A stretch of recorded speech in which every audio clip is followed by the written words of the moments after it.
दोस्तों आज हम आपको बताने वाले हैं कि किस पाप के कारण हुई थी द्रौपदी की मृत्यु सबसे पहले। चलिए जानते हैं कि पर्वतारोहण की तरफ जाते समय सबसे पहले द्रौपदी की मृत्यु क्यों हुई। नमस्कार दोस्तों, आप सबका एक बार फिर से स्वागत है आपके अपने चैनल सनातन डायरी में। तो दोस्तों ये है पांडवों के स्वर्ग जाने की कहानी। महाभारत में 18 पर्वों में से एक है महाप्रस्थानिका पर्व, जिसमें पांडवों की महान यात्रा अर्थात मोक्ष यात्रा का वर्णन किया गया है। पांडवों ने सबसे पहले भारतवर्ष की यात्रा करने के पश्चात मोक्ष पाने के उद्देश्य से पांडव हिमालय की गोद में चले गए। वहाँ मेरु पर्वत के पार उन्हें स्वर्ग का रास्ता मिल गया। परंतु इस यात्रा के दौरान सबसे पहले द्रौपदी की मृत्यु हुई और उसके बाद एक एक करके सारे पांडव मौत की आगोश में समाते चले गए। पांचों पांडवों में से सिर्फ युधिष्ठिर ही ऐसे पांडव थे जिन्हें अपने शरीर के साथ स्वर्ग में आने की अनुमति मिली। परंतु यहाँ सवाल ये उठता है, क्यों सिर्फ युधिष्ठिर ही स्वर्गलोक पहुँच पाए और क्यों सबसे पहले द्रौपदी की मृत्यु हुई। तो चलिए जानते हैं दोस्तों ऐसा आखिर क्यों हुआ।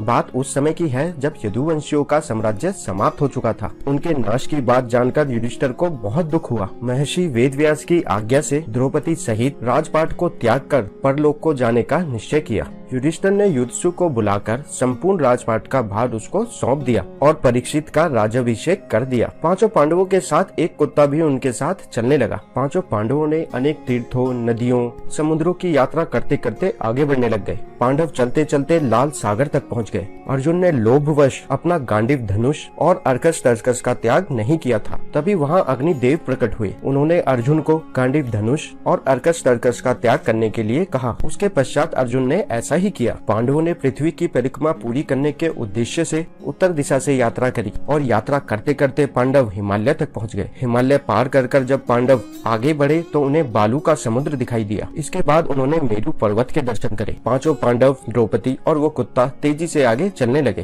तभी द्रौपदी लड़खड़ाकर गिर पड़ी। द्रौपदी को गिरा देख भीम ने युधिष्ठिर से पूछा कि द्रौपदी ने तो कभी कोई पाप नहीं किया, तो फिर क्या कारण रहा है कि वो नीचे गिर पड़ी। तब युधिष्ठिर ने बताया कि द्रौपदी हम पांचों पांडवों में से अर्जुन को अधिक प्रेम किया करती थी, इसी वजह से उनके साथ ऐसा हुआ है। ऐसा कहकर युधिष्ठिर द्रौपदी को देखे बिना ही आगे बढ़ गए। कुछ देर बाद सहदेव भी गिर गए। तब युधिष्ठिर ने सहदेव के गिरने का कारण बताया कि वह अपने जैसा विद्वान किसी को नहीं समझते थे और इसी दोष के कारण उन्हें गिरना पड़ा है। और कुछ देर बाद नकुल भी गिर पड़े। भीम के पूछने पर युधिष्ठिर ने बताया कि नकुल अपने रूप पर बहुत ही अभिमान करते थे, इसीलिए उनकी ये दशा हुई है। कुछ देर बाद अर्जुन भी गिर पड़े। तब युधिष्ठिर ने बताया कि अर्जुन को अपने पराक्रम पर अभिमान था। उन्होंने कहा था कि वो एक ही दिन में शत्रुओं का नाश कर देंगे, लेकिन वह नहीं कर पाए थे। अपने अभिमान के कारण ही अर्जुन की ये हालत हुई थी। थोड़ा आगे चलने के बाद भीम भी गिर पड़े। तब युधिष्ठिर ने भीम को इसका कारण बताया कि वह बहुत खाते थे और अपने बल का झूठा प्रदर्शन भी करते थे, इसीलिए उन्हें भूमि पर गिरना पड़ा। ये कहकर युधिष्ठिर आगे चल पड़े। केवल वो कुत्ता ही अब इनके साथ था। युधिष्ठिर कुछ दूर ही चले थे कि उन्हें स्वर्ग ले जाने के लिए देवराज इंद्र अपना रथ लेकर आए। युधिष्ठिर ने इंद्र से कहा कि मेरा भाई और द्रौपदी मार्ग में गिर पड़े हैं, वे भी हमारे साथ चले, आप ऐसी कोई व्यवस्था कीजिए। इंद्र ने कहा कि वे सभी पहले ही स्वर्ग पहुंच चुके हैं, वे सभी शरीर को त्याग कर स्वर्ग पहुंचे हैं, लेकिन आप सहज शरीर स्वर्ग में जाएंगे। इंद्र की बात सुनकर युधिष्ठिर ने कहा कि ये कुत्ता मेरा परम भक्त है और इसे भी मेरे साथ स्वर्ग जाने की आज्ञा दीजिए, लेकिन इंद्र ने ऐसा करने के लिए मना कर दिया। काफी देर समझाने के बाद भी युधिष्ठिर बिना कुत्ते के स्वर्ग जाने के लिए नहीं माने। तब कुत्ते के रूप से निकलकर यमराज सामने आ गए। उस कुत्ते के रूप में वास्तव में यमराज ही थे। युधिष्ठिर को अपने धर्म में स्थिर देखकर यमराज बहुत ही प्रसन्न हुए। इसके बाद देवराज इंद्र युधिष्ठिर को अपने रथ में बिठाकर स्वर्ग ले गए। स्वर्ग पहुंचकर युधिष्ठिर ने देखा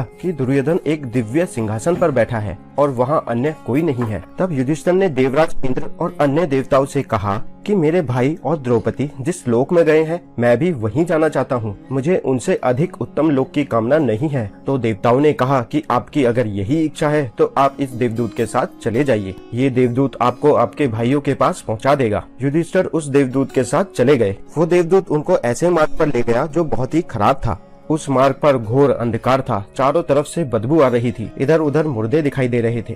लोहे की चोंच वाले कौवे और गिद्ध मंडरा रहे थे। वहाँ की दुर्गंध से तंग आकर युधिष्ठिर ने देवदूत से पूछा कि हमें इस मार्ग पर और कितनी दूर तक चलना है और उनके भाई कहाँ हैं। युधिष्ठिर की बात सुनकर देवदूत बोला कि जब आप थक जाएं तो आपको लौटा लाऊं। यदि आप थक गए हो तो हम पुनः लौट चलते हैं। युधिष्ठिर ने ऐसा ही करने का निश्चय किया। जब युधिष्ठिर वापस लौटने लगे तो उन्हें दुखी लोगों की आवाज सुनाई दी। वे युधिष्ठिर से वहीं कुछ देर रुकने के लिए कह रहे थे। तब युधिष्ठिर ने उनसे उनका परिचय पूछा। तब उन्होंने बताया कि वह कर्ण, नकुल, भीम, सहदेव और द्रौपदी हैं। यह सुनकर युधिष्ठिर ने उस देवदूत से कहा कि तुम देवताओं के पास वापस लौट जाओ। अगर मेरे यहाँ रहने से मेरे भाइयों को सुख मिलता है तो मैं इसी स्थान पर रहूंगा। तब देवदूत ने ये बात जाकर देवराज इंद्र को बता दी। युधिष्ठिर को उस स्थान पर अभी कुछ समय ही बीता था कि वहाँ सभी देवता आ गए। उन देवताओं के आते ही वहाँ सुगंधित हवा चलने लगी। मार्ग पर प्रकाश भी छा गया। तब देवराज इंद्र ने युधिष्ठिर को बताया कि तुमने अश्वत्थामा के मरने की बात को कहकर छल से द्रोणाचार्य को उनकी पुत्र की मृत्यु का एहसास दिलाया था। इसी के परिणाम स्वरूप तुम्हें भी छल से कुछ समय के लिए नर्क के दर्शन करने पड़े। अब तुम मेरे साथ स्वर्ग चलो, वहाँ तुम्हारे भाई पहले से ही पहुँच गए हैं। जब वो वापस स्वर्ग लोक पहुँचे तो उन्होंने अपने भाइयों और द्रौपदी को वहाँ पर देखा